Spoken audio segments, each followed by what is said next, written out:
Hello, and welcome to another card breakdown. Today we'll be looking at the Ash Harpy. The Ash Harpy is a ruby PvP troop card with a 5 casting cost and a 2 ruby threshold. As such, you will likely reach the threshold requirements by the time you hit the 5 resources in dual and triple resource decks.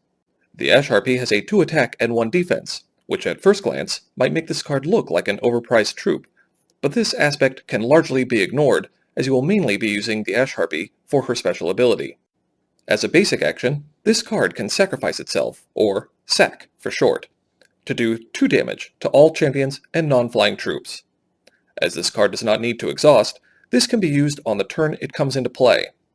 You will find many significant threats which can be killed by this effect, and on the whole, this card operates similarly to a board wipe against many of the currently spoiled troop cards.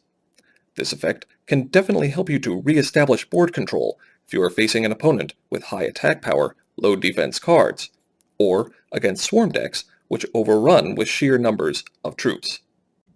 It is important to note that you should wait to use this ability until it is optimal, either by setting up double blocks on the turn before you play this to kill off anything with a 3 or greater defense, or by ensuring that you first have flying troops on the board to attack after the wipe has occurred. As a basic action, this sacrifice can only be made during one of your main phases, so plan accordingly. As an interesting addition, the wording of the Graveyard Return effect appears to be a static ability, which tracks all cards played during a turn.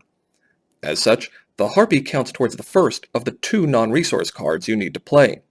So, by waiting for an additional resource, or in instances where this card has previously been returned to your hand, and you have more than 5 resources, you could play this card, sack it to reduce your opponent's troops to ash, and then cast a cheap spell like Burn, and the Harpy would come back into your hand, ready to take another one for the team next turn.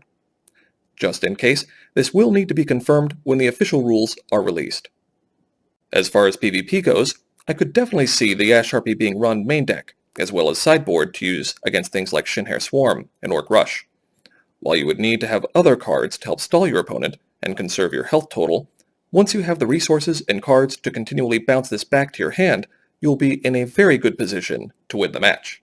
Looking at PvE, the gloves help with chaining the Harpy back and forth to your hand, but as this is an uncommon rarity, and usually not the primary win condition in your deck, it's likely other glove equipment will suit you better.